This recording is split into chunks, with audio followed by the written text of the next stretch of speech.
मैं अपने भाई की वजह से 3 साल जेल में रहा। जेल में मैंने गलती से एक बड़े टाइकून के बेटे की जान बचा ली, जिसने ग्रेटिट्यूड में मुझे 100 मिलियन दिए। जेल से निकलते ही मैंने तुरंत अपने पापा को कॉल किया ताकि ये खुशखबरी बता सकूं, लेकिन मेरी आवाज सुनते ही पापा ने फोन काट दिया। मुझे टेंशन हुई, लगा घर में कुछ बुरा हो गया है, इसलिए मैं जल्दी से वापस घर पहुंचा। जैसे ही दरवाजे तक पहुंचा, अंदर से मेरी भाभी सियालिन की चिड़चिड़ी आवाज सुनाई दी, जो प्रॉपर्टी ट्रांसफर को लेकर इतनी जल्दी मचा रही थी। मैं प्रेनेटल चेकअप भी नहीं करवा पाई। जब वो वापस आएगा तो खुद जाकर किराए का घर ढूंढ ले। मैं किसी एक्स प्रिजनर के साथ नहीं रहना चाहती, लेकिन ये उसी के भले के लिए है। आखिर घर के पैसे उसी ने दिए थे। उनकी बातें सुनकर मेरा हाथ, जो दरवाजा खटखटाने वाला था, हवा में ही रुक गया। मेरी उंगलियां बेकाबू होकर कांपने लगीं। मुझे तो बचपन से आदत है कि मम्मी पापा हमेशा मेरे भाई को ज्यादा प्यार करते थे, लेकिन वो हमेशा मुझसे जुड़ा रहता था। मैं उसकी गलती अपने सिर लेने के लिए जेल गया था। वो इतना बेरहम नहीं हो सकता है ना।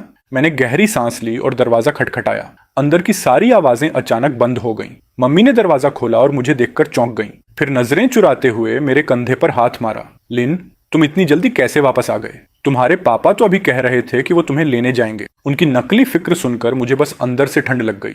अगर मैं दरवाजे के बाहर खड़ा होकर उनकी बातें ना सुनता तो शायद सच में बेवकूफों की तरह उन पर भरोसा कर लेता, लेकिन अब उनका पाखंडी चेहरा देखकर सिर्फ घिन आ रही थी। कोई बात नहीं, अब टैक्सी लेना आसान है। जैसे ही मैं घर के अंदर गया, मेरे भाई की वाइफ ने मुझे घिन भरी नजर से देखा, फिर अल्कोहल स्प्रे उठाकर मुझ पर खूब छिड़क दिया। गलत मत समझना, बस तुम्हारी बैड लक हटा रही हूँ। मैंने कड़वी मुस्कान दी। वो मुझे एक्स प्रिजनर होने की वजह से नीचा समझ रही थी, लेकिन उसे याद होना चाहिए कि मैं उसके पति की गलती अपने ऊपर लेने के लिए जेल गया था। मैंने कुछ नहीं कहा और सीधे अपने कमरे की तरफ बढ़ गया, लेकिन मुश्किल से 2 सीढ़ियां ही चढ़ा था कि पापा ने मेरा हाथ पकड़ लिया। मत देख, इस घर में तुम्हारे लिए कोई कमरा नहीं है। उनकी उंगलियों में सिगरेट थी और सोफा के पास रखा राखदानी ताजी सिगरेट बट्स से भरा हुआ था। साफ दिख रहा था कि मेरा वापस आना उन्हें इरिटेट कर रहा था। पापा, मैं सिर्फ 3 साल जेल में था, मरा नहीं था। ऐसा कैसे कि अब मैं एक कमरे के लायक भी नहीं रहा? पक्का तुम्हारा भाई नहीं मानेगा। तभी मेरा भाई बाथरूम से बाहर आया। चेहरे पर अजीब सी ऑकवर्डनेस थी। भैया, घर में इतने लोग हैं, बस इतने ही कमरे हैं, हम सब कैसे रहेंगे? उसका असहज चेहरा देखकर मेरा दिल जम सा गया।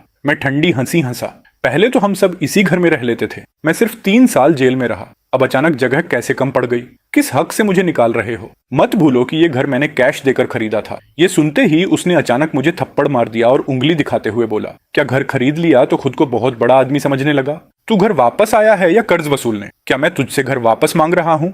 आप लोग तो मुझे एक कमरा तक नहीं दे रहे। मेरे पापा गुस्से से फुफकारे और आंखें तरेड़ते हुए साफ बोल दिया, सुन ले, इस घर में तेरे लिए कोई कमरा नहीं है। अगर रहना है तो बाहर जाकर किराए का घर ले, हम तेरा कुछ नहीं देते। मैं वहीं जम गया, गुस्से से कांप रहा था। सीने में ढेर सारी इमोशंस उमड़ रही थीं। वाह, क्या बात कही है। क्या तुम लोग मुझे बिल्कुल भी सीरियसली नहीं लेते? कौन था जो रो रो कर मुझसे अपनी गलती लेने की भीख मांग रहा था? कौन कह रहा था कि मैं इस परिवार का सबसे बड़ा बेनिफैक्टर हूं?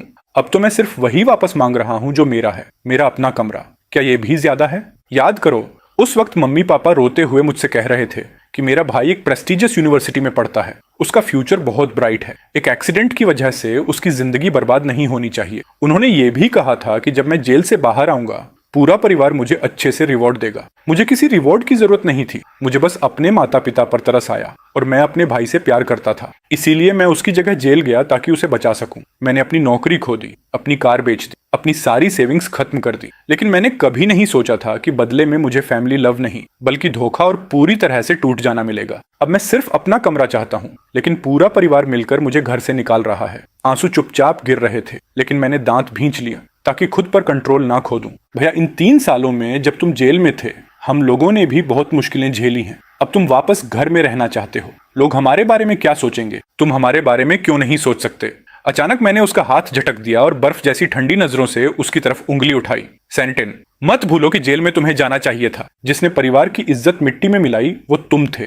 तुम मेरे सैक्रिफाइस का मजा ले रहे हो, मेरे घर में रह रहे हो और ऊपर से मुझे ही दोष दे रहे हो कि मैं तुम लोगों के बारे में नहीं सोचता। ये सुनकर मेरे छोटे भाई का चेहरा बेहद खराब हो गया। मैंने तुम्हारा शुक्रिया अदा कर दिया था, अब और क्या चाहिए तुम्हें? मैं तुम्हारा छोटा भाई हूँ, ये सब करना तुम्हारा फर्ज नहीं था क्या? उसकी बेपरवाह एटीट्यूड ने मुझे अंदर तक चोट पहुंचाई। मेरे मम्मी पापा भी उसकी साइड लेने लगे। बड़ा भाई बाप जैसा होता है, अपने भाई के लिए कुछ किया तो क्या उसका एहसान गिनाएगा? तुम इतने छोटे दिल के क्यों हो? सियोलिन, अब तुम छोटे नहीं रहे। अगर तुम्हें अकेले किराए के घर में रहना पड़े तब भी वही सही है। उनकी हर बात किसी तेज चाकू की तरह मेरे दिल को काट रही थी। मैंने सिर उठाया और आंखें बंद कर लीं, खुद को जबरदस्ती रोने से रोकते हुए। मेरे होठों पर मायूसी भरी मुस्कान आ गई। कोई हैरानी नहीं कि इन 3 सालों में तुम लोग मुझसे मिलने तक जेल नहीं आए। तो असल में तुम लोग मुझे सिर्फ एम्बैरेसमेंट समझते थे। ठीक है, आज से मैं तुम सबसे हर रिश्ता तोड़ता हूँ, बाद में पछताना मत। इतना कहकर मैं बिना पीछे देखे घर से निकल गया, उस घर को पीछे छोड़ते हुए जिसमें इंसानियत की जरा भी गर्माहट नहीं थी। मैं काफी देर तक सड़कों पर अकेला भटकता रहा। आखिरकार एक होटल मिला जहां कुछ दिन रुकने का इंतजाम किया। मैंने इंटरनेट पर एक वकील से कांटेक्ट किया,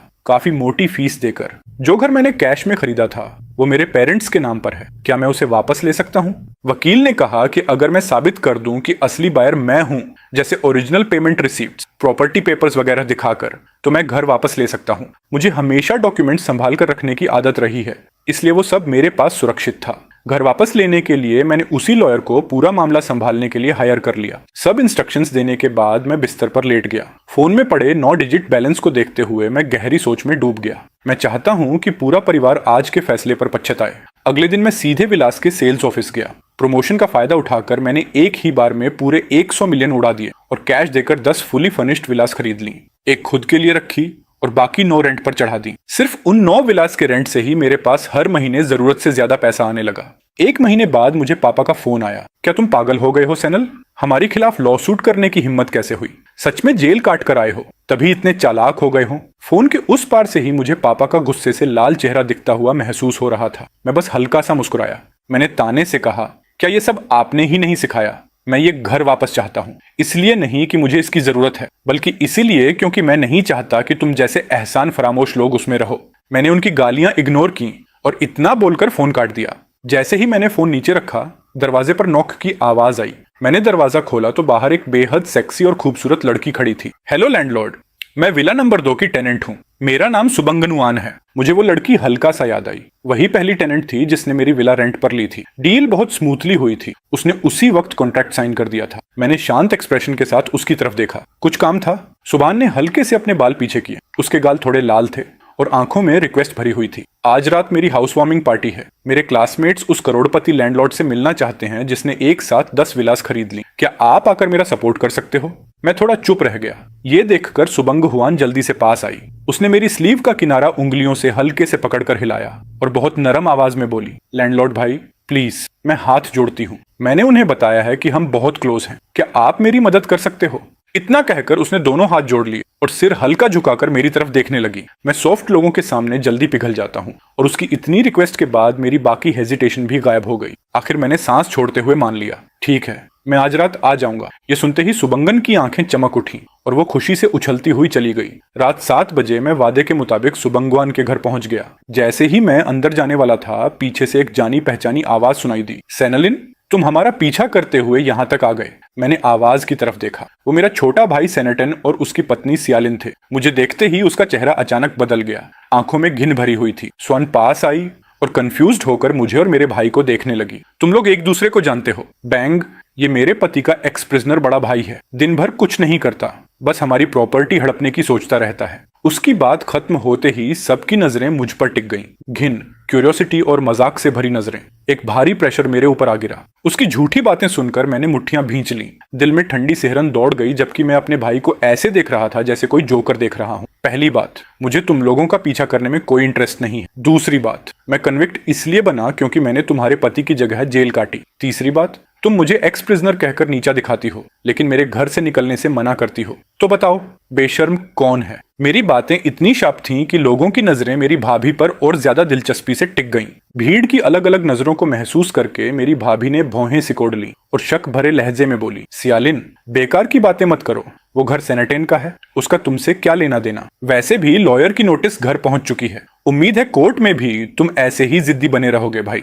मुझे पता है तुम अभी जेल से निकले हो और तुम्हारे पास रहने की जगह नहीं है, लेकिन वो कमरा हमने अपने बेबी के लिए रखा था। हम फैमिली हैं। क्या तुम्हें ये सब इतना अगली बनाना जरूरी है? मैंने उसे ठंडी नजर से देखा। जितना ज्यादा सुन रहा था, मेरा दिल उतना ही जमता जा रहा था। मुझे सच में समझ नहीं आ रहा था कि वो छोटा बच्चा जो हर वक्त मेरे पीछे बड़े भैया कहते घूमता था, आखिर ऐसा कैसे बन गया कि मुझे मेरे ही घर से निकाल दिया। तब तुम लोगों को याद क्यों नहीं आया कि हम फैमिली हैं? अभी कुछ देर पहले जब तुम्हारी बीवी मुझे सबके सामने इंसल्ट और ह्यूमिलेट कर रही थी, तब तुमने क्यों नहीं कहा कि हम फैमिली हैं? सियालिन ने देखा कि सब लोग हमें देख रहे हैं, लेकिन शर्मिंदा होने की बजाय वो और ज्यादा घमंडी हो गई। वो मुझे ऊपर से नीचे तक घिन से देखते हुए बोली, सेंटेन, ये विला एक अरबपति लैंडलॉर्ड ने खरीदी। तुम यहाँ कोई सीन क्रिएट करने की सोच तो नहीं रहे? उसकी आवाज ऊंची थी, टोन पूरा एरोगेंट, जैसे वो खुद उस विला की मालकिन हो और मैं कोई चूहा हूं जो चोरी से अंदर घुस आया हो। ये सुनते ही वहां मौजूद लोग मुझे नीची नजर से देखकर मजाक उड़ाने लगे। उसी वक्त स्वान वन मेरे सामने आकर खड़ी हो गई। उसकी भौहें सिकुड़ी हुई थीं। सियालिन, क्या तुम लोगों के बीच कोई मिसअंडरस्टैंडिंग नहीं है? मिसअंडरस्टैंडिंग? बिल्कुल नहीं। सेनेटिन, मैं तुम्हें सलाह देती हूँ कि अब भी यहाँ से निकल जाओ। करोड़पति लैंडलॉर्ड बस आने ही वाला है। अगर तुमने उसे नाराज कर दिया तो पता भी नहीं चलेगा कैसे मरोगे। सियालिन की अगुवाई में सब लोग मुझ पर बेरहमी से अपनी नफरत उगलने लगे। उसी पल मुझे आखिरकार सबके असली घिनौने चेहरे साफ दिखाई दे गए। सुबान, जो अब तक कंफ्यूज्ड थी, जैसे ही उसने सियालिन की बातें सुनी, उसका चेहरा और ज्यादा पीला पड़ गया। अब वो और सहन नहीं कर पाई। वो गुस्से से कांपते हुए अचानक मेरे सामने आकर खड़ी हो गई। सियालिन, चुप हो जाओ। मिस्टर सेनेटन मेरे गेस्ट हैं। अगर तुम ऐसे उनकी बदनामी करोगी तो यहाँ तुम्हारा स्वागत नहीं है। अभी के अभी निकल जाओ। सियालिन ने गुस्से में सोंग हुआन को धक्का दिया, फिर घमंड से हमारे पास चली आई। चेहरे पर तिरस्कार भरा हुआ था। मैंने तुरंत स्वांग हुआन को पकड़ लिया। पेट में अजीब सा दर्द उठ रहा था। मेरे अपने सबसे करीबी लोग मुझे नीचा दिखा रहे थे, लेकिन स्वांग हुआन मुझे बचाने के लिए खड़ी थी। और तुम कौन होती हो हमें निकालने वाली? तुम कोई करोड़पति मालकिन नहीं हो। यहाँ से जाने वाला तो ये है। हाँ बंगन, कहीं इसने तुम्हें बेवकूफ तो नहीं बना दिया? हम तो बस तुम्हारी भलाई के लिए समझा रहे हैं। ध्यान रखना, कहीं ये तुम्हारा फायदा ना उठा ले। सुबंगन ने मेरे भाई और उसकी बीवी को गुस्से से देखा। उसकी सांसें तेज चल रही थीं। यहाँ से जाने वाले तुम लोग हो। सेनेटेन वही करोड़पति लैंडलॉर्ड जिसने एक साथ 10 विलास खरीदी थी। सुबंगवन की आवाज ज्यादा ऊंची नहीं थी, लेकिन हॉल में छाए सन्नाटे में वो किसी हथौड़े की तरह सबके दिलों पर गिरी। सारा शोर अचानक गायब हो गया। ऐसा लगा जैसे हवा तक जम गई हो। सिर्फ शौक में भरी भारी सांसों की आवाज सुनाई दे रही थी। सियालिन के चेहरे पर जमी मजाक उड़ाती मुस्कान गायब होने तक का वक्त नहीं मिला। वो उसी हालत में जम गई। उसकी आंखें फटी की फटी रह गईं और वो मुझे घूरने लगी। उसका शरीर हैरानी से हल्का कांप रहा था। वो इस सस्ते कपड़े पहने आदमी को, अभी अभी जेल से निकले एक्स कन्विक्ट को, उस करोड़पति से जोड़ ही नहीं पा रही थी जिसने 10 विलास पर करोड़ों उड़ा दिए थे। बंगवन, तुम मजाक कर रही हो। ये ओनर कैसे हो सकता है? इसके पास तो रहने की जगह तक नहीं है। ये गरीब है। एक तरफ खड़ा सेनेटेन कागज की तरह सफेद पड़ चुका था, जैसे उसके शरीर की सारी ताकत खत्म हो गई हो। जो हाथ उसने सियालिन को पकड़ रखा था वो ढीला होकर नीचे लटक गया। वो मुझे बहुत अच्छी तरह जानता था और मैं भी उसे। मेरी आंखों में उसे गुस्सा नहीं दिखा, सिर्फ ऐसी ठंडक दिखी जैसे मैं किसी अजनबी को देख रहा हूँ। वही ठंडक उसके अंदर ऐसा डर भर रही थी जो उसने पहले कभी महसूस नहीं किया था। भैया, ये क्या हो रहा है? तुम्हारे पास इतना पैसा कहाँ से आया? मैंने उसके सवाल का कोई जवाब नहीं दिया। मैं बस वहीं खड़ा रहा, महसूस करते हुए कि जो नजरें पहले मुझे नीचा दिखा रही थीं, अब उनमें रिस्पेक्ट, क्यूरियोसिटी और शर्म थी। ये एहसास अजीब था। पैसा जो सोशल स्टेटस देता है वो उस पल पूरी तरह सामने आ गया था। मैंने उन फैमिली मेंबर्स को देखा जिनके लिए मैं कभी सब कुछ कुर्बान करने को तैयार था, लेकिन उन्हें टूटते देखकर भी मुझे रिवेंज की खुशी नहीं हुई, सिर्फ एक अंतहीन उदासी महसूस हुई। सुबंगन हुआन ने माहौल की टेंशन को तुरंत महसूस कर लिया। वो पीछे नहीं हटी, बल्कि एक कदम आगे बढ़ी। वो सीधे मेरे बगल में आकर खड़ी हो गई। उसकी ये छोटी सी मूवमेंट जैसे पूरे हॉल के सामने उसका पक्ष साफ बता रही थी। सेनेटेन, सियालिन कॉन्ट्रैक्ट मैंने खुद मिस्टर सैन के साथ साइन किया था। क्योंकि तुम लोग मेरे खास गेस्ट की रिस्पेक्ट नहीं कर रहे, इसीलिए यहाँ तुम्हारा स्वागत नहीं है। कृपया अब भी तुरंत चले जाओ।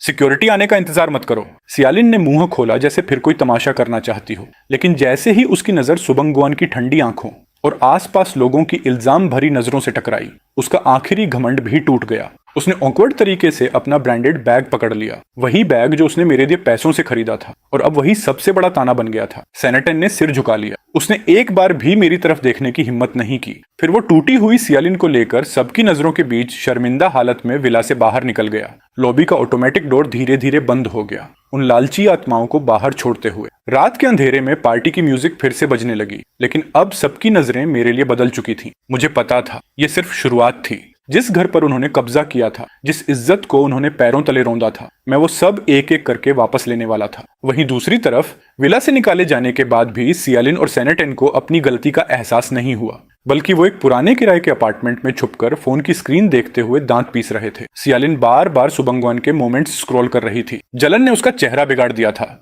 वो ये मान ही नहीं पा रही थी कि जिस एक्स कन्विक्ट को वो पैरों तले रौंदती थी, वही अचानक करोड़पति बन गया। किस हक से?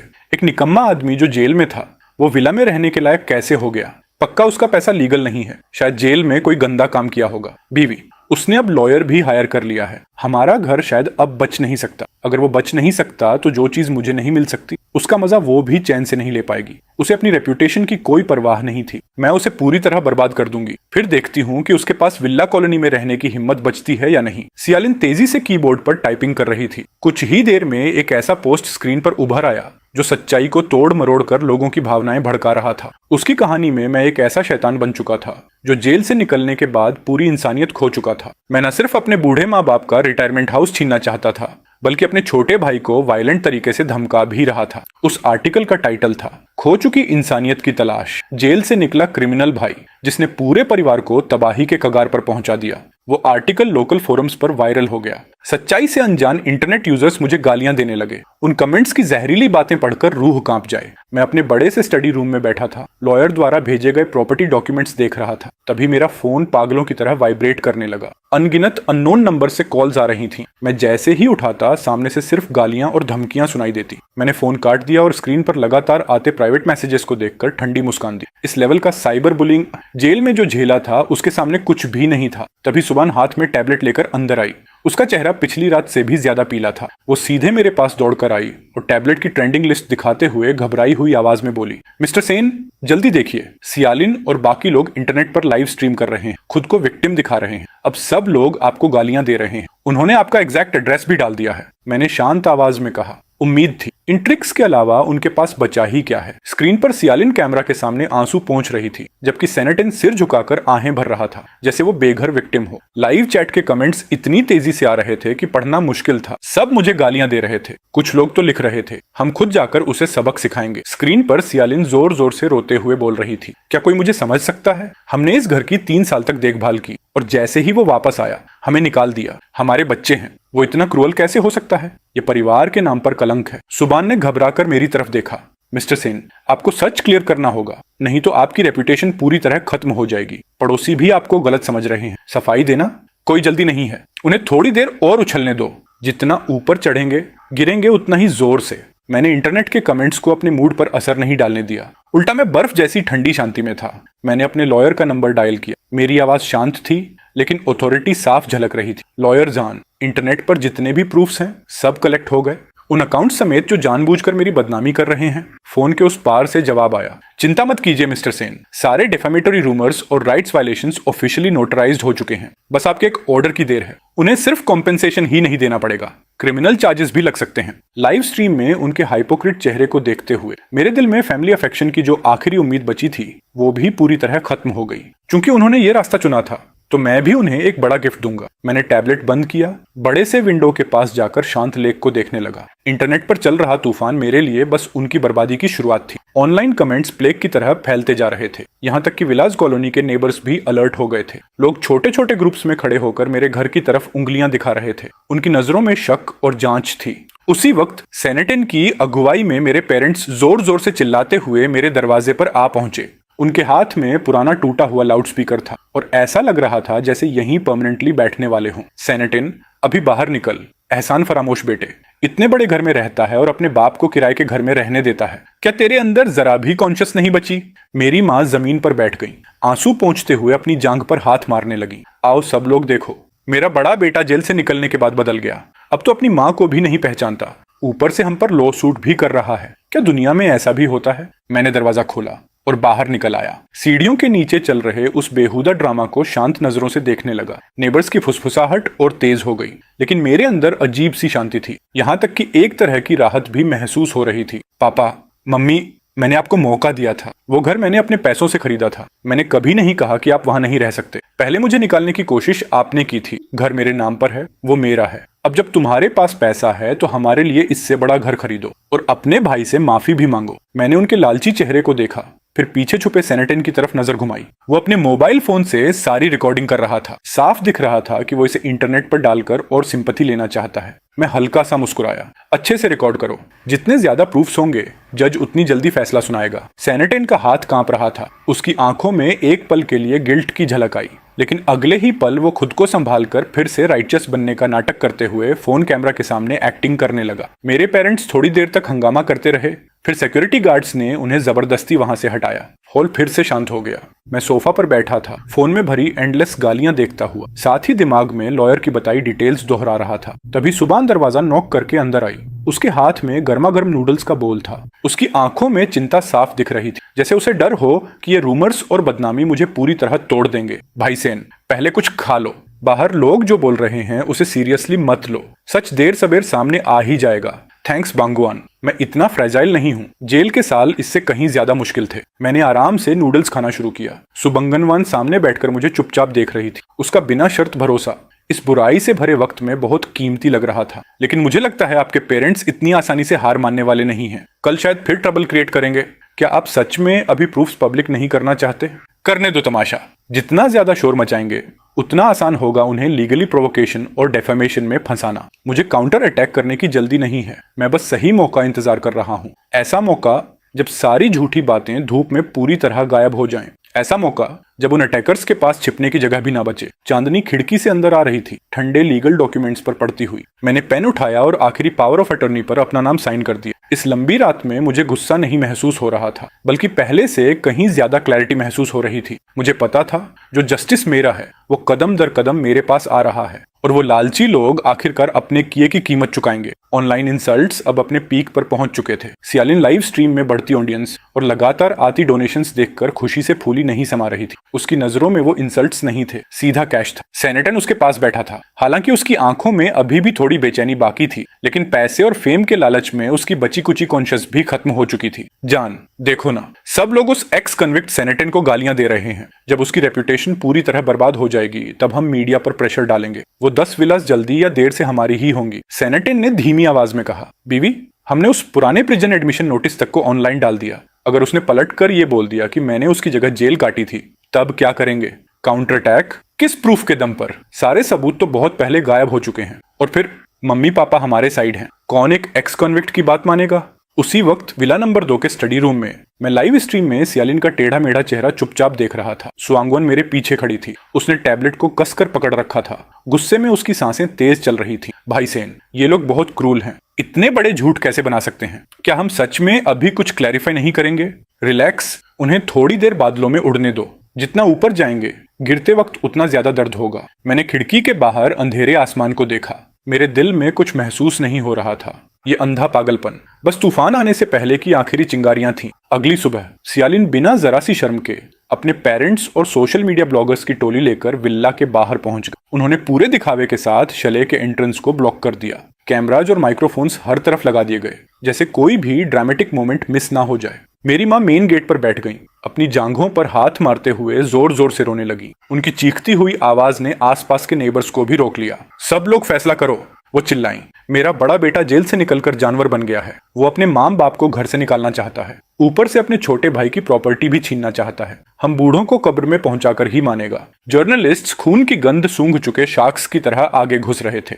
उनके माइक्रोफोन्स लगभग मेरी माँ के चेहरे तक पहुंच गए थे। वहीं एक तरफ सेनेटन कमजोर बनने का नाटक कर रहा था, बीच बीच में टिश्यूज पकड़ा रहा था, लेकिन उसकी नजरें बार बार विल्ला के अंदर झांक रही थीं। मैंने मेन डोर खोला और बाहर आ गया। धूप थोड़ी चुभ रही थी। जैसे ही लोगों ने मुझे देखा, भीड़ तुरंत फट पड़ी। गालियां और इल्जामों से भरे सवाल एवलंच की तरह मेरी तरफ आने लगे। अब काफी हुआ सियालिन, आखिर तुम बाहर आने की हिम्मत कर ही ली। तुम जैसे बेशर्म इंसान, इतने जर्नलिस्ट्स के सामने प्रॉपर्टी पेपर्स दिखाने की हिम्मत है? सेनेटन भीड़ के पीछे छुपा हुआ था। वो मेरी आंखों में देखने की हिम्मत तक नहीं कर पा रहा था। मैंने इन तथाकथित फैमिली मेंबर्स को देखा जो कैमरास के सामने विक्टिम्स बनने की एक्टिंग कर रहे थे। मुझे सिर्फ घिन महसूस हुई। मैं प्रॉपर्टी पेपर्स जरूर दिखाऊंगा, लेकिन अब भी नहीं। और मैं चाहता हूं कि सारे जर्नलिस्ट्स गवाह बने, ताकि जब सच सामने आए तब सब देख सकें कि झूठ कौन बोल रहा था। पूरा माहौल अचानक अजीब तरीके से शांत हो गया। मेरी माँ का रोना अचानक रुक गया। उन्होंने मुझे हैरानी से देखा। उनकी आंखों में हल्की सी घबराहट चमक रही थी। सियालिन की चीखों और जर्नलिस्ट के कैमरास के सामने मैंने जल्दीबाजी में खुद को डिफेंड नहीं किया, बल्कि अपनी जैकेट की अंदर वाली पॉकेट से मैंने कुछ परफेक्टली अरेंज कॉपीज निकाली। धूप में वो पेपर्स चमक रहे थे। वो 3 साल पहले घर खरीदने के बैंक ट्रांसफर रिकॉर्ड्स और अकाउंट ट्रांजैक्शंस थे। मैंने वो कॉपीज सबसे आगे खड़े जर्नलिस्ट को पकड़ा दी। जैसे ही उसकी नजर अमाउंट और पेयर के नाम पर गई, उसके चेहरे का एक्साइटमेंट तुरंत शौक में बदल गया। आसपास के रिपोर्टर्स तुरंत करीब आ गए और कैमरास के क्लिक्स लगातार गूंजने लगे। 3 साल पहले मैंने इस घर की पूरी पेमेंट 3 इंस्टॉलमेंट्स में की थी, कुल 4,20,000। हर पेमेंट मेरे पर्सनल अकाउंट से गई थी। मेरी माँ जो अभी तक जमीन पर बैठकर हंगामा कर रही थी, अचानक रोना बंद कर दिया। उन्होंने उन पेपर्स को घूरा, फिर पीछे खड़े सेनेटन की तरफ मदद मांगती नजरों से देखा। सेनेटन का चेहरा सफेद पड़ गया। वो इंस्टिंक्टिवली भीड़ में थोड़ा पीछे हट गया। तो क्या हुआ? प्रॉपर्टी टाइटल तो मम्मी पापा के नाम पर है, तुम बस सपना देख रहे हो। अब पछताने का कोई फायदा नहीं। जर्नलिस्ट्स आपस में फुसफुसाने लगे।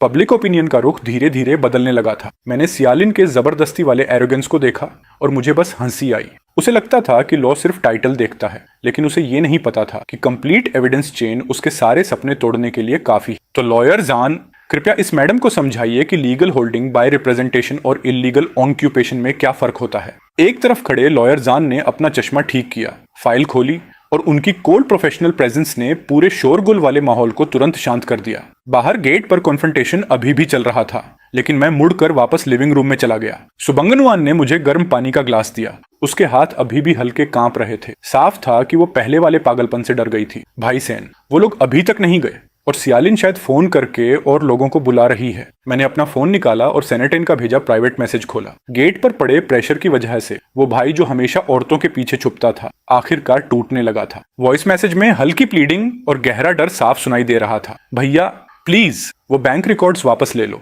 अगर कंपनी को पता चल गया कि ये घर मैंने तुमसे छीना था तो मैं बर्बाद हो जाऊंगा। मैंने मैसेज सुना, लेकिन कोई जवाब नहीं दिया। सेनेटन जैसे लोग तभी याद करते हैं कि मैं उनका भाई हूं जब उनके खुद के इंटरेस्ट खतरे में पड़ते हैं। मैंने फोन बंद कर दिया। मेरी नजर विंडो के बाहर गई, जहां मेरे पेरेंट्स कैमरास के सामने विक्टिम्स बनने की एक्टिंग कर रहे थे। उन्होंने अपने छोटे बेटे के फ्यूचर के लिए बिना झिझक अपने बड़े बेटे के 3 साल सैक्रिफाइस कर दिए थे, और अब छोटे बेटे के घर के लिए वो बड़े बेटे को हमेशा के लिए बदनाम करना चाहते थे। उनके लिए फैमिली अफेक्शन बस एक इस्तेमाल करने वाली बार्गेनिंग चिप थी। बाहर सियालिन को शायद कोई और कॉल आया था। उसका चेहरा अचानक सफेद पड़ गया। उसने डर के साथ विल्ला की दूसरी मंजिल की तरफ देखा और उसका फोन लगभग हाथ से गिर गया। मैं समझ गया, लॉयर जान की दूसरी लीगल वार्निंग उसके फोन पर पहुंच चुकी थी। साइबर वायलेंस की असली मास्टरमाइंड अब आखिरकार कानून की ठंड महसूस करने लगी थी। उसी वक्त जब सेनेटन फिर से चिल्लाकर नया ड्रामा शुरू करने वाला था, भीड़ के बाहर एक ब्लैक रोल्स रॉयस धीरे धीरे आकर रुकी। उसकी number plate special repeated numbers वाली थी। उस कार की अपीयरेंस ने पूरे नॉइज माहौल को पल भर में शांत कर दिया।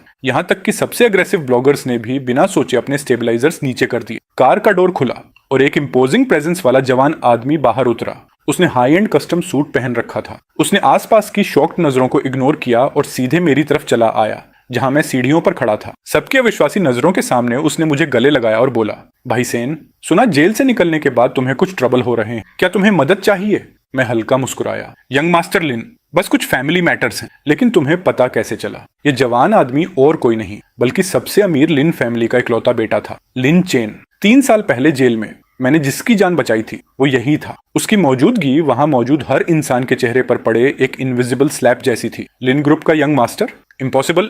वो एक एक्स कन्विक्ट को कैसे जान सकता है? लिन चेन ने ठंडी नजरों से भीड़ को देखा। X convict? उसने किसी की जान बचाई थी और कुछ ऐसे कावर्ड्स की जगह सजा काटी थी जिनमें अपने किए की जिम्मेदारी लेने की हिम्मत नहीं थी। 3 साल पहले वाले एक्सीडेंट की फाइल्स मैंने ऑलरेडी लॉयर्स को इन्वेस्टिगेशन के लिए भेज दी हैं। सच बहुत जल्द सामने आ जाएगा। सच शब्द सुनते ही भीड़ में छुपा सेनेटन अचानक कांप उठा। उसकी टांगों से ताकत निकल गई और वो सीधे जमीन पर गिर पड़ा। जिस चीज से वो सबसे ज्यादा डरता था आखिरकार वही हो गया। सबसे अमीर लीन फैमिली की इन्वॉल्वमेंट का मतलब था कि उसकी पूरी जिंदगी में बनाई गई झूठ की इमारत अब पूरी तरह टूटने वाली थी। लिन चेन के आते ही रिपोर्टर्स ने तुरंत अपना टारगेट बदल लिया। अब वो मुझसे ये नहीं पूछ रहे थे कि मैं अपने पेरेंट्स को क्यों निकाल रहा हूँ। अब वो पागलों की तरह 3 साल पुराने एक्सीडेंट के सस्पिशियस पॉइंट्स के बारे में पूछ रहे थे। तूफान का सेंटर अब सीधे सेनेटन बन चुका था। वहीं लिविंग रूम के अंदर लिन चेन द्वारा लाया गया टॉप टियर लीगल टीम अब पूरी पब्लिक कम्युनिकेशन अपने कंट्रोल में ले चुका था। सुआंगवन मेरे लिए चाय और पानी सर्व करने में बिजी थी। इस अचानक मिले सपोर्ट को देखकर उसकी आंखों की चिंता आखिरकार खत्म हो गई और उसकी जगह एडमिरेशन आ गई। भाई सेन, उस समय आप बहुत भोले थे। ऐसी फैमिली के लिए कुछ भी सैक्रिफाइस करना वर्थ नहीं था। मैं हल्का सा मुस्कुराया। उस वक्त मुझे लगता था फैमिली ही सब कुछ होती है। अब जब सब साफ दिख रहा है तो अजीब तरह की राहत महसूस हो रही है। उसी वक्त मेरा फोन बजा। पापा का कॉल था। इस बार उनकी आवाज में पहले वाली एरोगेंस और गालियां नहीं थी, सिर्फ एक टूटी हुई भीख मांगती आवाज थी। शियाओलिन, प्लीज यंग मास्टर लिन से कहो रुक जाए। अगर उन्होंने सेनेटन को अरेस्ट करवा दिया तो हमारा पूरा परिवार खत्म हो जाएगा। वो तुम्हारा अपना भाई है, तुम उसे बर्बाद होते हुए कैसे देख सकते हो? मैंने ठंडी आवाज में जवाब दिया। पापा, मैं उसके लिए 3 साल जेल काट चुका हूँ। हमारा हिसाब बराबर हो चुका है। अब आगे वो अपनी जिंदगी खुद संभाले।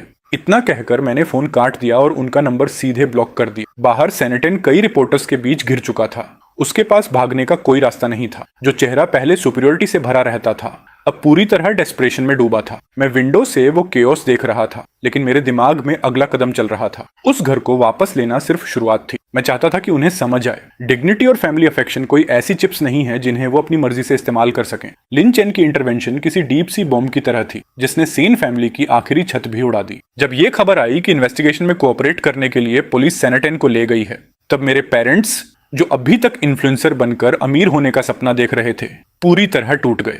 इस बार वो रिपोर्टर्स या लाउड स्पीकर नहीं लाए थे। दो खाली कठपुतलियों की तरह एक दूसरे का सहारा लेकर मेरे स्टडी रूम के दरवाजे तक पहुंचे। मेरे पापा के वो हाथ जो पहले हमेशा मुझे गालियां देते हुए उठते थे, अब बुरी तरह कांप रहे थे। उनकी आवाज भारी और लगभग भीख मांगती हुई थी। शियाओलिन, प्लीज बस यंग मास्टर लिन से एक शब्द कह दो। उस साल वाली बात दब सकती है। तुम्हारा भाई उसके बच्चे हैं, वो जेल नहीं जा सकता। मैंने उनके माथे की गहरी झुर्रियों को देखा, लेकिन दिल में जरा सी भी सिंपैथी महसूस नहीं हुई। इन कुछ दिनों ने इस फैमिली के लिए बची हुई सारी ग्रेटिट्यूड मिटा दी थी। अचानक मेरी माँ जमीन पर घुटनों के बल बैठ गईं और जोर जोर से रोने लगी। शियाओलिन, माँ तुमसे हाथ जोड़कर विनती करती है, बस अपने भाई को छोड़ दो। हमें घर नहीं चाहिए, हम गांव लौट जाएंगे, खेती करेंगे। मैंने धीरे से कहा, ठीक है, वैसे भी वो घर हमेशा से मेरा था। जहां तक सेनेटन की बात है, उसे कानून इंसाफ देगा, मैं नहीं। मेरी माँ का रोना स्टडी रूम की खामोशी में बहुत तेज सुनाई दे रहा था। मैंने आंखें बंद कर ली। दिमाग में जेल जाने से पहले वाला अपना चेहरा उभर आया, उम्मीदों और फैमिली लव से भरा हुआ।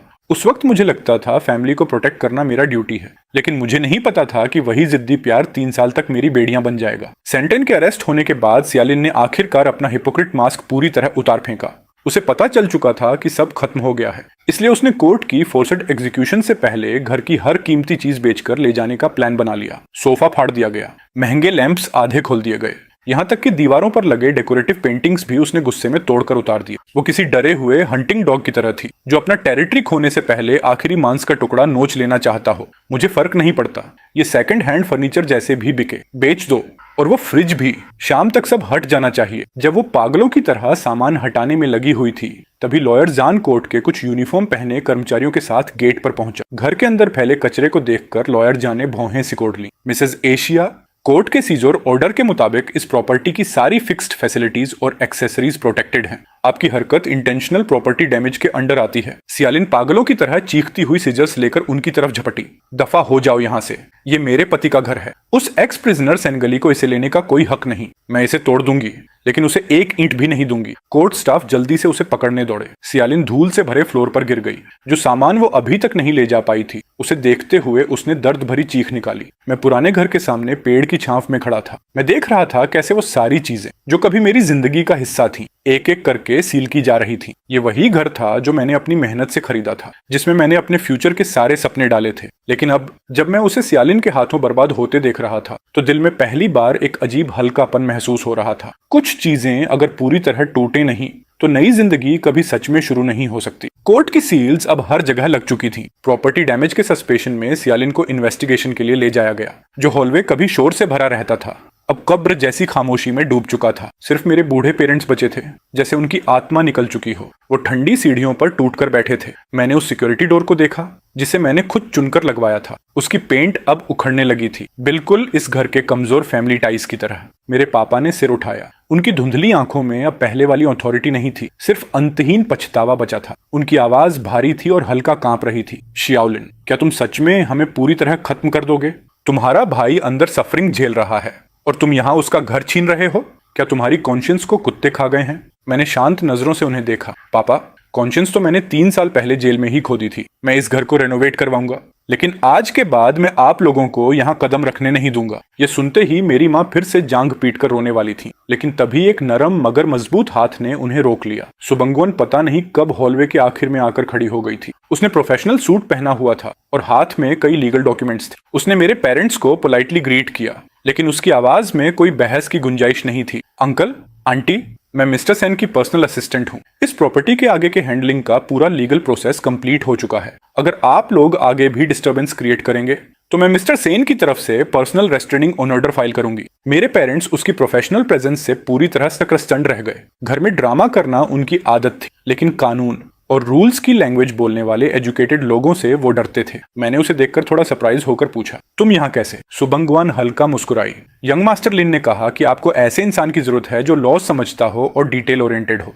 तो मैंने खुद वॉलंटियर किया। भाई सेन, कुछ डर्टी और टफ काम आपको खुद करने की जरूरत नहीं, मुझे करने दीजिए। मैंने उसकी तरफ देखा और दिल में एक गर्माहट फैल गई। जब सबने मुझे बिट्रे कर दिया था, तब ये लड़की जो शुरुआत में सिर्फ मेरी टेनेंट थी, अब मेरा सबसे मजबूत सहारा बन चुकी थी। हालांकि मैंने घर वापस ले लिया था, लेकिन सियालिन पूरी तरह गायब नहीं हुई थी। बैल पीरियड का फायदा उठाकर उसने कई कॉन्टैक्ट्स के जरिए स्वांगवान तक पहुंच बना ली। उसे लगता था कि स्वांगवान बस एक टेम्परेरी एम्प्लॉई है जिसे मैंने हायर किया है, इसलिए उसने उसे ब्राइब करने का फैसला किया ताकि अंदर से मेरी डिफेंस तोड़ी जा सके। सियालिन टेबल के दूसरी तरफ बैठी थी। उसकी आंखों की थकान थिक मेकअप से भी नहीं छुप रही थी। उसने अपने बैग से एक बैंक कार्ड निकाला और धीरे से स्वांगवान की तरफ सरका दिया। उसकी आवाज धीमी थी, लेकिन आंखों में ग्रीड साफ दिख रही थी। बांगा, प्लीज, अगर तुम सेल कॉन्ट्रैक्ट का ओरिजिनल गायब कर दो तो इस कार्ड के 5 लाख तुम्हारे होंगे। सुभंगान ने आराम से कॉफी की एक SIP ली, कप नीचे रखा और उसके होंठों पर कंटेम्प्ट भरी स्माइल उभरी। उसने सियालिन को ऐसे देखा जैसे किसी क्लाउन को देख रही हो। मिसेस शिया,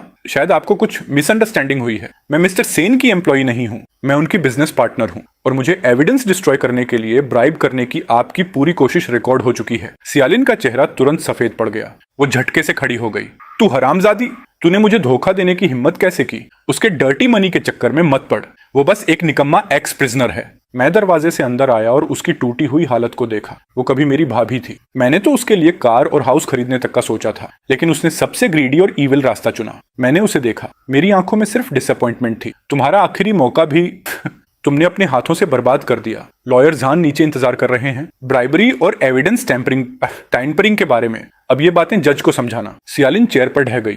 उसके होंठ कांप रहे थे, लेकिन आवाज नहीं निकल रही थी। प्राइवेट रूम की खिड़की से आती धूप उसके चेहरे पर पड़ रही थी, लेकिन उसके अंदर का अंधेरा रोशन नहीं कर पा रही थी। मैंने सिर घुमाकर स्वांगवान की तरफ देखा। उसने मुझे आंख मारी। हम दोनों की वो साइलेंट अंडरस्टैंडिंग हवा में साफ महसूस हो रही थी। ग्रीड और बिट्रेयल की इस लड़ाई में रिजल्ट पहले ही तय हो चुका था, लेकिन असली हिसाब अभी शुरू हुआ था। सियालिन के ले जाए जाने के बाद मेरे पापा, जो अब तक खुद को संभाले हुए थे, अचानक बीमार पड़ गए। वो हॉस्पिटल बेड पर लेटे थे। माथे पर टॉवल रखा था और वो लगातार सेनेटन का नाम बड़बड़ा रहे थे। मुझे पता था ये उनका आखिरी इमोशनल ब्लैकमेल था, ताकि मैं लॉ सूट वापस ले लूं। जब मैं रूम में अंदर गया, माँ बेड के पास बैठी आंसू पोंछ रही थी। मुझे देखकर वो पहले की तरह गालियां देने नहीं कूदी, बल्कि कांपते हुए मेरे कपड़े का किनारा पकड़ लिया। उनकी आंखें प्लीडिंग से भरी थीं। शियाओलिन, तुम्हारे पापा का दिल अब और नहीं सह सकता। डॉक्टर कह रहे हैं उन्हें और शॉक नहीं देना चाहिए, इस फैमिली को टूटने से बचाने के लिए। अपने भाई और सियालिन को माफ कर दो। मैंने धीरे से अपना कपड़ा छुड़ाया। मेरी आवाज इतनी शांत थी कि उसमें कोई इमोशन तक नहीं था। माँ, 3 साल पहले जब मैं जेल गया था, तब मेरा दिल भी टूट गया था। उस वक्त फैमिली के बारे में सोचकर मुझे किसने माफ किया था? बेड पर पड़े पापा अचानक जोर जोर से खांसने लगे। उन्होंने कांपते हाथ से मेरी तरफ इशारा किया। कुछ कहना चाहते थे, लेकिन आवाज नहीं निकल रही थी। मैंने उन्हें देखा। दिल में गुस्सा नहीं था, सिर्फ वो थकान थी जो दुनिया की सच्चाई समझ आने के बाद आती है। नालायक बेटे, क्या तू मुझे मारना चाहता है? सियालिन, तुम, मैंने बीच में ही कहा। डॉक्टर ने कहा है आपको सिर्फ हाई ब्लड प्रेशर है, कोई सीरियस बात नहीं। ये एक्टिंग जर्नलिस्ट्स के सामने काम आ सकती है, लेकिन अब मुझ पर नहीं। मैं हॉस्पिटल रूम से बाहर निकल गया। पीछे से माँ की रोती हुई डेस्परेट चीखें सुनाई दे रही थीं, लेकिन मैंने मुड़कर नहीं देखा। हॉस्पिटल वाला ड्रामा मेरी जिंदगी की स्पीड को रोक नहीं पाया। मैं टेरेस की रॉकिंग चेयर पर बैठा दूर शांत लेक को देख रहा था। तभी स्वांगवान 2 कप्स फ्रेश कॉफी लेकर आई और धीरे से टेबल पर रख दी। उसकी हरकतें इतनी नेचुरल थीं जैसे हम बहुत लंबे समय से ऐसे ही साथ हों। इन दिनों उसने मेरे लिए ढेर सारे लीगल डॉक्यूमेंट्स और सोशल ट्रबल्स संभाले थे, जिससे मैं फैमिली मैटर्स के उस दलदल से बाहर निकल पाया। भाई सेन, यंग मास्टर लिन ने उस साल वाले एक्सीडेंट के सारे प्रूफ्स कंप्लीट कर दिए हैं। अब ये ऑफिशियली कंफर्म हो चुका है कि सेनेटन ने आपको स्केपगोट बनाया था। जल्द ही फाइनल सेंटेंस सुनाया जाएगा। मैंने हल्के से सिर हिलाया। हम, उसे वहीं जाना चाहिए जहां उसे होना चाहिए। 3 साल पहले वही जिम्मेदारी उसे उठानी चाहिए थी। डिटेंशन सेंटर में सेनेटन की हालत अच्छी नहीं थी। अब न पेरेंट्स की प्रोटेक्शन थी, न सियालिन की फेक एरोगेंस। बचपन से बिगड़ा हुआ उसका स्वभाव वहां सिर्फ उसे और सफरिंग देगा। सुबान कुछ पल चुप रही, फिर उसने नरम आंखों से मेरी तरफ देखा। जब ये सब खत्म हो जाएगा, तब आपका क्या प्लान है? क्या आप इसी स्टोन विला में लैंडलॉर्ड बनकर रहेंगे? मैंने दूर होराइजन की तरफ देखा और हल्की मुस्कान दी। ये तो बस शुरुआत है। जो 3 साल मैंने खो दिए, उन्हें अब मैं किसी ज्यादा मीनिंगफुल तरीके से भरूंगा। मैंने उसकी तरफ देखा। बांगान, तब भी क्या तुम मेरी मदद करती रहोगी? स्वांगवान ने कुछ नहीं कहा, बस मुस्कुराकर सिर हिला दिया। उसकी आंखें क्रिस्टल जैसी चमक रही थीं। मुझे पता था वो सड़ा हुआ अंधेरा पास धीरे धीरे मेरी जिंदगी से उतर रहा था और लेक पर उगते सुबह के सूरज की तरह एक नई जिंदगी धीरे धीरे सामने आ रही थी। लिन फैमिली द्वारा दिए गए कि एविडेंस के ऑफिशियली केस फाइल में जुड़ते ही 3 साल पहले छुपाया गया एक्सीडेंट का सच आखिरकार दुनिया के सामने आ गया। हाइडन रॉन और किसी दूसरे इंसान को गिल्ट लेने के लिए मैनिपुलेट करने के चार्जेस में सेनेटन को 4 साल की प्रिजन सेंटेंस मिली। वर्डिक्ट सुनते ही सेनेटन अक्यूज बेंच पर ही टूटकर बैठ गया। उसे हमेशा लगता था कि पेरेंट्स की प्रोटेक्शन और सियालिन के ड्रामास के दम पर वो हमेशा मेरी शैडो के पीछे छुपा रहेगा, लेकिन वो भूल गया था कि शैडोज का भी आखिर होता है। कोर्टरूम में मेरे पापा छाती पीट पीट कर रो रहे थे। 4 साल मेरा बेटा जिसने प्रेस्टिजियस यूनिवर्सिटी से ग्रेजुएशन किया, उसकी जिंदगी बर्बाद हो गई। सैनलिन, तू उसका बड़ा भाई होकर इतना क्रूल कैसे हो सकता है? मैं धीरे से खड़ा हुआ और शांत नजरों से पापा को देखा। पापा, जो 3 साल मैंने उसकी जगह जेल में बिताए, तब मैंने आपको एक बार भी उसके खिलाफ बोलते नहीं सुना। अब जब वो सिर्फ अपनी जिम्मेदारी उठा रहा है तो आपसे सहा नहीं जा रहा। मेरी माँ लगभग बेहोश होकर रो रही थी। वो दबी आवाज में मुझे फैमिली की बर्बादी बता रही थी, लेकिन मैंने कोई ध्यान नहीं दिया। मैं सीधा कोर्टरूम से बाहर निकल आया। ठंडी हवा मेरे चेहरे से टकराई, लेकिन दिल में पहली बार एक अजीब हल्कापन महसूस हुआ। मिस्टर सेन, मल्टीपल चार्जेस की वजह से सियालिन की सेंटेंस शायद सेनेटन से भी कम नहीं होगी, और जहां तक प्रॉपर्टी डिस्प्यूट की बात है, वो पूरी तरह क्लोज हो चुका है। क्लोज? मैं हल्का मुस्कुराया। लेकिन ये तो मेरी नई जिंदगी की शुरुआत है। लॉयर जान, यंग मास्टरलिन से कांटेक्ट कराइए। मैं उस इन्वेस्टमेंट प्लान को शुरू करना चाहता हूँ। जी मिस्टर सेन। यंग मास्टरलिन, मैं लॉयर जान बोल रहा हूँ। मिस्टर सेन आपसे बात करना चाहते हैं। फैमिली डिजास्टर खत्म होने के बाद मैं रिवेंज की खुशी में डूबा नहीं रहा, बल्कि मैंने लिन चेन का इनविटेशन एक्सेप्ट किया और ऑफिशियली इलीट बिजनेस सर्कल में कदम रखा। मैंने 5 विलास बेच दिए ताकि वो मेरे इनिशियल कैपिटल बन सकें। उसी पैसे से मैं अपना खुद का बिजनेस एम्पायर बनाना चाहता था। रिसेप्शन पार्टी में मैंने कस्टम मेड सूट पहना हुआ था। मेरी प्रेजेंस अब पहले से कहीं ज्यादा काम और स्टेडी थी। सुबंगान मेरी बिजनेस पार्टनर बनकर एलिगेंट इवनिंग गाउन में सबका अटेंशन खींच रही थी। वो बड़े बड़े बिजनेस टाइकॉन्स के बीच आराम से घूम रही थी, कॉन्फिडेंस से बातें कर रही थी और एक एक करके इन्फ्लुएंशियल लोगों से मेरा इंट्रोडक्शन करा रही थी। भाई सैन, वो सामने जो है ना, वो चेंबर ऑफ कॉमर्स के प्रेसिडेंट हैं। आपके ओल्ड सिटी रेनोवेशन प्रोजेक्ट में उन्हें काफी इंटरेस्ट है। वो आपसे प्राइवेट बात करना चाहते हैं। मैंने हल्का सिर हिलाया। ठीक है, लगता है हमारा पहला कदम काफी मजबूत रहा, लेकिन जैसे ही हम आगे बढ़ने वाले थे, एक अनएक्सपेक्टेड विजिटर अचानक हमारे रास्ते में आकर खड़ा हो गया। जैसे ही हम आगे बढ़ने वाले थे, एक अनएक्सपेक्टेड विजिटर ने हमारा रास्ता रोक लिया। वो हियान शहर का फेमस रियल एस्टेट टाइकून था, मिस्टर जो। वो वाइन ग्लास घुमाते हुए सार्कास्टिक स्माइल के साथ बोला, मिस्टर सेन, आजकल आपने काफी हंगामा मचा रखा है। सुना है आपका अपनी फैमिली के साथ सीरियस कॉन्फ्लिक्ट चल रहा है। बिजनेस में हार्मनी सबसे जरूरी होती है। अगर आप खुद अपने पेरेंट्स के खिलाफ खड़े हो सकते हैं, तो कौन आराम से आपके साथ कोऑपरेट करेगा? मैंने शांत नजरों से उसकी तरफ देखा। मिस्टर जो, आपकी इन्फॉर्मेशन काफी स्ट्रांग है, लेकिन मैं बिजनेस रूल्स और बाउंड्रीज के आधार पर करता हूँ। जिन लोगों की खुद कोई बाउंड्रीज नहीं होती, वो मेरे साथ कोऑपरेट करने लायक भी नहीं होते। मिस्टर जो का चेहरा तुरंत खराब हो गया। आसपास खड़े बिजनेसमैन ने भी नजरें चुरा ली। साफ था कि वो मेरी ताकत और कैपेबिलिटी को दोबारा इवेलुएट कर रहे थे, लेकिन मैंने इस छोटे इंसिडेंट को अपने रिदम पर असर नहीं डालने दिया। मुझे पता था आगे का रास्ता अभी बहुत लंबा है। मिस्टर जो जैसे कंपेटिटर्स बस आइसबर्ग का टिप थे। 3 दिन बाद मुझे फिर से मिस्टर जो की तरफ से इन्विटेशन मिला। काफी सोचने के बाद मैंने आखिरकार मीटिंग एक्सेप्ट कर ली। जैसे ही मैं अंदर गया, मैंने मिस्टर जो को लेदर सोफा पर बैठे देखा। वो हाथ में 2 जेड बॉल्स घुमा रहा था और उसके चेहरे पर वही हिपोक्रिट स्माइल थी, जैसे किसी और की डेस्टिनी उसके कंट्रोल में हो। उसे लगता था कि मेरे ग्रीडी पेरेंट्स द्वारा क्रिएट किए गए स्कैंडल का फायदा उठाकर वो मुझे ओल्ड सिटी रेनोवेशन प्रोजेक्ट छोड़ने पर मजबूर कर देगा। मैं उसके सामने जाकर आराम से बैठ गया। सुबंगवान मेरे पीछे खड़ी थी। उसने मार्बल टेबल पर डॉक्यूमेंट से भरा एक मोटा एनवेलोप धीरे से रख दी। एनवेलोप गिरने की आवाज गहरी और भारी थी, जैसे वार्निंग बेल। मिस्टर जो ने मुझे कंटेम्प्ट से देखा, स्मोक रिंग छोड़ी और डिसमिसिव टोन में बोला, मिस्टर सेन, तो आपने क्या डिसाइड किया? ऑनलाइन न्यूज अभी तक शांत नहीं हुई है। अगर आप वो लैंड मुझे ट्रांसफर कर दें, तो मैं गारंटी देता हूं कि कल से सारे जर्नलिस्ट्स गायब हो जाएंगे और आप फिर से सक्सेसफुल बिजनेसमैन बने रहेंगे। मैंने कप नीचे रखा, हल्की मुस्कान दी और सुबंगवान को इशारा किया। मिस्टर जो, शायद आप भूल गए कि मैंने वो 3 साल कहाँ बिताए थे। उस जगह मैंने सबसे जरूरी चीज सीखी थी, कभी किसी की धमकी के आगे मत झुको। सुबंगवान ने एनवेलोप खोला। अंदर मिस्टर जो की इलीगल डेमोलिशंस, टैक्स इवेजन और कई ब्राइबरी केसेस के सॉलिड एविडेंसेस थे। ये सारी इन्फॉर्मेशन लिन चेन ने लिन फैमिली के इंटेलिजेंस नेटवर्क से पूरी रात में निकलवाई थी। मैंने शांत आवाज में कहा, मिस्टर जो, अगर मैं ये सब इकोनॉमिक इन्वेस्टिगेशन स्क्वाड को दे दूं, तो क्या आपकी कंपनी वीकेंड तक सरवाइव कर पाएगी? मिस्टर जो की स्माइल तुरंत जम गई। उसके हाथ की जेड बॉल्स आपस में टकराईं। और एक तेज चिड़चिड़ाहट की आवाज निकली। उसके माथे पर पसीने की बूंदें उभरने लगीं। सारे एविडेंस के सामने उसकी एरोगेंस टूट चुकी थी। मिस्टर सेन, हम दोनों बिजनेसमैन हैं, इतनी दूर जाने की जरूरत नहीं है ना? मैं धीरे से खड़ा हुआ, अपना सूट ठीक किया और कॉन्फिडेंट स्माइल दी। मछली मर सकती है, लेकिन मेरा जाल नहीं टूटेगा। मिस्टर झाओ, मैं भी आपको एनिमी नहीं बनाना चाहता, वरना अगली मुलाकात सिर्फ कोर्टरूम में होगी। मैं बिना पीछे देखे हॉल से बाहर निकल गया। पीछे मिस्टर जो सोफा पर ऐसे गिर पड़ा जैसे कीचड़ का ढेर हो। बिजनेस वर्ल्ड की स्टॉर्म फिलहाल शांत हो गई थी, लेकिन जिंदगी ने मेरे लिए जो असली टेस्ट्स तैयार किए थे वो अभी शुरू हुए थे। 6 महीने बाद सियालिन ने प्रिजन हॉस्पिटल में एक बेटे को जन्म दिया, क्योंकि सेनेटेन और सियालिन दोनों प्रिजन सेंटेंस काट रहे थे और दूसरी तरफ की फैमिली उस बच्चे को बर्डन मान रही थी। काफी घुमावों के बाद वो छोटा बच्चा आखिरकार मेरे स्टडी रूम तक पहुंच गया। मैं क्रेडल में लेटी उस नन्ही सी जिंदगी को कॉम्प्लेक्स नजरों से देख रहा था। इसका नाम क्या रखा जाए? सियालिन ने कोई नाम नहीं रखा। बर्थ सर्टिफिकेट में ये जगह खाली है। सुबंगवान ने मेरी तरफ देखा। भाई सेन, क्या आपने सच में इस बच्चे को अडॉप्ट करने का फैसला कर लिया है? इसका मतलब है कि पूरी जिंदगी आप उन दोनों लोगों की शैडो से जुड़े रहेंगे।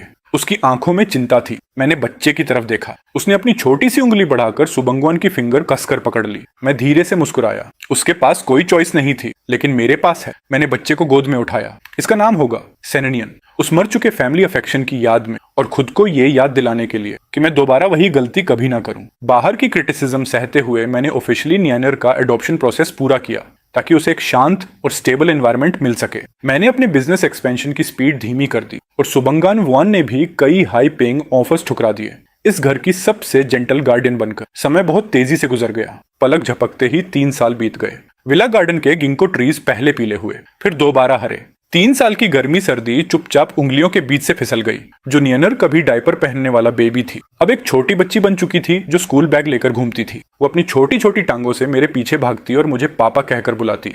पापा, आंटी बांगवन ने कहा, आज वो मुझे जू लेकर जाएंगी, जल्दी चलो। नियानर को इतना खुश देखकर मेरा दिल पिघल गया। मैंने उसे गोद में उठाया और प्यार से उसकी नाक छुई। ठीक है, पापा और आंटी बांगवन तुम्हें लेकर जाएंगे। ये 3 साल की शान कभी कभी कुछ कड़वी आवाजों से टूट जाती थी। हर कुछ महीनों में मेरे पेरेंट्स विला एरिया के बाहर आ जाते। प्रिजन में हमेशा पैसों की जरूरत पड़ती थी। कभी सेनेटन को अंदर रिश्वत के लिए पैसे चाहिए होते, तो कभी सियालिन के मेडिकल एक्सपेंसेस। उस वक्त मेरे पापा फिर से आयरन गेट पीटते हुए चिल्लाते। उनकी बूढ़ी आवाज अभी भी उतनी ही जहरीली थी। सेंगलुन, तू एक एहसान फरामोश को पाल रहा है, और तेरा खुद का भाई जेल में सफरिंग झेल रहा है। तू उसे देखने तक नहीं जाता? क्या तेरे अंदर दिल नहीं है? मैं 2nd फ्लोर बालकनी पर खड़ा उस आदमी को ऊपर से देख रहा था जिसे मैं कभी रिस्पेक्ट करता था। मेरी आवाज बर्फ जैसी ठंडी थी। जो पेंशन मैं आपको देता हूँ वो नॉर्मल जिंदगी के लिए काफी है। जहां तक सेनेटेन की बात है, वो उसकी अपनी गलती है। उसका पनिशमेंट कोई और नहीं भुगतेगा। मैंने विंडो बंद कर दी। उनकी गालियां बाहर ही रह गईं। मेरी बाहों में नियानेर जोर जोर से हंस रही थी। इन 3 सालों में वही मेरी सबसे बड़ी राहत थी। उधर प्रिजन में सेंटेन एक टूटी हुई आयरन ट्रे पकड़े डरकर कोने में बैठा था। जो हाथ कभी प्रेस्टिजियस यूनिवर्सिटी की एडमिशन लेटर पकड़ते थे, अब हार्ड लेबर की वजह से छालों से भरे हुए थे। उसके सेलमेट्स बचा हुआ खाना उसकी ट्रे में फेंकते हुए हंस रहे थे। अरे, तू वही जीनियस है ना जिसने अपने बड़े भाई को अपनी जगह जेल भेज दिया था? क्या हुआ? आज फ्लोर साफ किए बिना खाने का सोच रहा है। सेनेटेन का शरीर डर से कांप उठा। उसकी आंखें पूरी तरह भय से भरी थीं। सॉरी, मैं अभी करता हूँ, अभी। वो तुरंत ट्रे नीचे रखकर पीटे हुए कुत्ते की तरह मोप उठाने लगा। उसे लगा था प्रिजन सिर्फ सोने की जगह बदलने जैसा होगा, लेकिन वहां के रूल्स बाहर की दुनिया से भी ज्यादा क्रूल थे। उसने अंदर मेरा नाम लेकर प्रोटेक्शन लेने की कोशिश की। मेरा बड़ा भाई सेंगलुन है, वो बहुत रिच है, मुझे किसी की प्रोटेक्शन की जरूरत नहीं। उसकी बात पूरी होने से पहले ही उसे जोरदार थप्पड़ पड़ा। सामने वाले की आंखों में सीधा कंटेम्प्ट था। एक ऐसे इंसान के लिए कंटेम्प्ट जो अंदर तक सेल्फिश था। तेरा बड़ा भाई सेंगलुन वो रिचेस्ट फैमिली का बेनिफैक्टर है, और तू अपने ही भाई को बिट्रे करने वाला जानवर। तू उसका नाम लेने लायक भी नहीं है। आज से तू यहाँ घुटनों पर बैठेगा। सेनेटन सीवेज भरे फ्लोर पर गिर पड़ा। उसने आंखें बंद कर ली। आखिरकार उसे वो हेल्पलेसनेस समझ आने लगी जो मैंने प्रिजन में फील की थी। लेकिन फर्क ये था, मैं किसी को प्रोटेक्ट करने गया था और वो सिर्फ अपने सन्स का पेमेंट कर रहा था। जल्द ही प्रिजन में सेनेटन की हालत की खबर मेरे पेरेंट्स तक पहुंच गई, लेकिन उन्होंने सेनेटन की गलतियों पर सोचने के बजाय सारा ब्लेम मुझ पर डाल दिया। उन्हें लगा मैं अपने कॉन्टैक्ट्स इस्तेमाल नहीं कर रहा। अपने छोटे बेटे के लिए मेरे पापा फिर से मेरी जिंदगी में आ गए। कई दिनों से बदले ना गए कपड़े, सड़ी हुई स्मेल और गुस्से से भरी भारी आवाज। सेंगलुन, देख तेरा भाई जेल में कैसे रह रहा है। उसकी एक रिब तक टूट गई और तू यहाँ आराम से खा पी रहा है। मैंने बिना एक्सप्रेशन बदले जवाब दिया। ये रास्ता उसने खुद चुना था। 3 साल पहले जब मैं ये सब झेल रहा था, तब आपने ही कहा था ना, बड़ा भाई बाप जैसा होता है, सहना सीखो। तभी मेरी माँ फूलों के पीछे से अचानक निकल आई। फिर वही पुराना ड्रामा। वो जमीन पर गिरकर हंगामा करना चाहती थी, लेकिन इस बार मैंने मौका नहीं दिया। मैंने सीधे सिक्योरिटी स्टाफ को इशारा किया। माँ चीखने लगी, सब लोग देखो, ये अपने माँ बाप को मार डालना चाहता है, अपने भाई की जिंदगी मौत की परवाह नहीं। मैंने उन्हें ठंडी नजरों से देखा। मेरी आंखों में बची आखिरी नरमी भी खत्म हो गई। जिस बस्टर्ड की आप बात कर रही हैं, वो सेनेटन और सियालिन का बायोलॉजिकल सन है। अगर आपने यहाँ फिर ड्रामा किया तो मैं लॉयर को जेल भेजूंगा, ताकि सेनेटन को पता चले उसके पेरेंट्स उसके इकलौते बेटे के साथ कैसा बिहेवियर कर रहे हैं। मेरी माँ की आवाज अचानक रुक गई। वो जैसे गला दबा दी गई बूढ़ी मुर्गी की तरह मुझे घूरने लगी। उन्हें नहीं पता था कि नियनर सेनेटन और सियालिन का बच्चा है। उस पल दोनों वहीं जम गए। मेरे होंठों पर सार्कास्टिक स्माइल उभरी। मैं मुड़कर अंदर जाने लगा, लेकिन पापा ने मुझे रोक लिया। उनकी आवाज में सावधान उम्मीद और चापलूसी थी। श्याओलिन, मुझे बच्चे को देखने दे। मैं बिना पीछे देखे घर के अंदर चलता गया। मैं नियनर के पास इन्हें बिल्कुल नहीं आने दूंगा। मुझे इन लोगों पर भरोसा नहीं है। सुबनगन सो चुकी नियनर को गोद में पकड़े हुए खड़ी थी। दरवाजे पर उन दोनों पर हल्की रोशनी पड़ रही थी। वही घर है जिसे मैं प्रोटेक्ट करना चाहता हूँ। जब से सेलिन ने हिरासत वाले हॉस्पिटल में नियनर को जन्म दिया था, पोस्टमार्टम ठंड और भारी मेंटल प्रेशर की वजह से उसे एक गंभीर क्रोनिक बीमारी लग गई। जो औरत पहले सिर्फ सोना चांदी पहनने और लग्जरी लाइफ के बारे में सोचती थी, अब हॉस्पिटल बेड पर कमजोर हालत में पड़ी रहती थी, खाली आंखों से छत को घूरते हुए। उसके बाल सूखे और पीले पड़ चुके थे। लंबे समय से खून और न्यूट्रिशन की कमी की वजह से उसके गाल अंदर धंस चुके थे। यहाँ तक कि थोड़ा पानी पीने के लिए उठना भी उसके लिए बहुत मुश्किल हो गया था। हालांकि गार्ड्स नियम के हिसाब से उसकी देखभाल कर रहे थे, लेकिन उस इंस्टीट्यूशन की ठंडी फीलिंग उसकी लोनलीनेस को और बढ़ा देती थी। बच्चा, वो बच्चा कहाँ है? मेरी माँ उसे कहाँ ले गई? मेरी माँ? उसके पास खड़ी नर्स कोई जवाब नहीं देती, बस रूटीन में ड्रिप बदलती रहती। सेलिन को यह नहीं पता था कि उसकी माँ, जो पैसों से जान से ज्यादा प्यार करती थी, बच्चे को पहले ही बोझ समझकर छोड़ चुकी है। उसे यह भी नहीं पता था कि जिस भाई को वो लेबर रिफॉर्म वाला क्रिमिनल कहकर इंसल्ट करती थी, वही अब उस बच्चे की आखिरी उम्मीद बन चुका है। सेलिन की आंखों के कोने से कड़वा आंसू बह निकला। उसकी आवाज रिजेंटमेंट से भरी थी। सेंटन, क्या तुम मुझ पर हंस रहे हो? मैं इस हालत में पहुंच गई हूँ, अब खुश हो? उसका पछतावा दूसरों को नुकसान पहुंचाने का नहीं था, बल्कि उस लग्जरी लाइफ को खोने का था जो उसे मिल सकती थी। इस ट्विस्टेड मेंटल टॉर्चर के नीचे उसकी बीमारी बार बार लौट आती थी। डॉक्टर ने कहा कि यह क्रोनिक बीमारी शायद जिंदगी भर उसका पीछा करेगी। खिड़की की सलाखों से धूप अंदर आ रही थी और जमीन पर धब्बेदार शेडोज बना रही थी। सियालिन ने आंखें बंद कर ली। उसके दिमाग में वही दिन घूम रहे थे जब वो मेरे कैश पेड अपार्टमेंट में ऐश करती थी, लेकिन आखिर में वो दिन सिर्फ एक सपना बनकर रह गए, जहां वो कभी वापस नहीं जा सकती। जब मेरे पेरेंट्स को पता चला कि मैंने नियनर को अडॉप्ट कर लिया है, तब आखिर उन्हें सिचुएशन समझ आई। जानते हो क्या, अब वो सेंटेन और सियालिन पर भरोसा नहीं कर सकते थे। अगर उन्होंने मुझे पूरी तरह नाराज कर दिया तो बाकी जिंदगी उन्हें सड़कों पर भीख मांगनी पड़ेगी। इसलिए जब उन्हें पता चला कि सियालिन गंभीर बीमार है, तो वो पहले की तरह रिपोर्टर्स लेकर तमाशा करने नहीं आए, बल्कि उनका एटीट्यूड बदल गया। मेरे पिता झुककर सोफा के किनारे बैठे थे, नर्वस होकर अपनी जांघों पर हाथ रगड़ रहे थे। मेरी माँ लगातार आंसू पोंछ रही थी। बीच बीच में दोनों चोरी चोरी मेरी तरफ देखते, जैसे गलती कर चुके बच्चे हों। श्याओलिन, पापा मानते हैं कि पहले हम बेवकूफ थे, हमने तुम्हें हर्ट किया। अब तुम्हारा भाई जेल में है और सेलिन हॉस्पिटल में क्रोनिक बीमारी से जूझ रही है। हमारी फैमिली अब सिर्फ तुम पर डिपेंड कर सकती है। हाँ श्याओलिन, माँ अब हर दिन पछताती है। हमें उस वक्त तुम्हारे साथ ऐसा नहीं करना चाहिए था। सेलिन की बीमारी में बहुत पैसा लग रहा है। देखो, नियनेर के लिए ही सही, उसकी थोड़ी मदद कर दो। मैंने हाथ में पकड़ी रिपोर्ट नीचे रखी और उन्हें ठंडी नजरों से देखा। उनकी ये देर से आई ह्यूमिलिटी मुझे खुशी नहीं दे रही थी, बल्कि और ज्यादा आयरॉनिक लग रही थी। अगर मैं वही गरीब एक्स कन्विक्ट होता जो अभी जेल से निकला था, तो क्या ये लोग मुझसे इतनी नरमी से बात करते? इन्हें डर है कि मैं पेंशन देना बंद ना कर दूं, या सच में इन्हें लगता है कि सेलिन दया के लायक है? मेरे पिता का चेहरा हल्का सा ऐंठ गया। उनकी आंखों में शर्म की एक झलक दिखी, लेकिन तुरंत फोर्स्ड स्माइल बना ली। कैसी बातें कर रहे हो? तुम हमारे अपने बेटे हो। जाहिर है हम चाहते हैं फैमिली ठीक रहे। अगर सियालिन की बीमारी ठीक नहीं हुई, तो जब नियनर बड़ा होगा, हम उसे क्या जवाब देंगे? उसी वक्त सुबानगन वैन नियानर को गोद में लिए सीढ़ियों से नीचे उतरी। ये सीन देखते ही नियानर इंस्टिंक्टिवली उसके सीने से चिपक गई। भाई सेन, नियानर को उसकी नब्ज चाहिए। जहां तक सेलिन के मेडिकल एक्सपेंसेस की बात है, लॉयर का कहना है कि अगर लीगल प्रोसेस फॉलो करें तो हमें सिर्फ बहुत छोटा हिस्सा पे करना होगा। लीगल प्रोसीजर सुनते ही मेरी माँ घबरा गई, लेकिन आवाज ऊंची करने की हिम्मत नहीं हुई। वो सिर्फ उम्मीद भरी नजरों से मुझे देखती रही। उसकी आंखों में कैलकुलेशन भरी एंग्जाइटी साफ दिख रही थी। उसने धीमी आवाज में कहा, शाओली, उस लॉयर की मत सुनो, वो आउटसाइडर है। हम फैमिली हैं। इसे चैरिटी समझकर कर दो। सेलिन की मदद कर दो। माँ, इन्हें ऐसे सरवाइव करने के लिए खुद को गिराते हुए देखकर मेरे दिल में बची आखिरी वॉमथ भी धीरे धीरे खत्म होने लगी। ये लोग बेहतर नहीं हुए थे, बस कमजोर हो गए थे। और मैं सोच रहा था कि इस रिडेम्पशन वाले नाटक को कैसे खत्म करना है। सियालिन के साथ क्या करना है ये डिसाइड करने से पहले ही मुझे खबर मिली कि लंबे समय की मेंटल डिस्टॉर्शन और बार बार लौटती फिजिकल बीमारी की वजह से एक ठंडी गहरी रात में उसने हिरासत वाले हॉस्पिटल में अकेले ही आखिरी सांस ले ली। वो उस बच्चे को दोबारा देख भी नहीं पाई। वो सेंटन के जेल से बाहर आने का इंतजार भी नहीं कर सकी।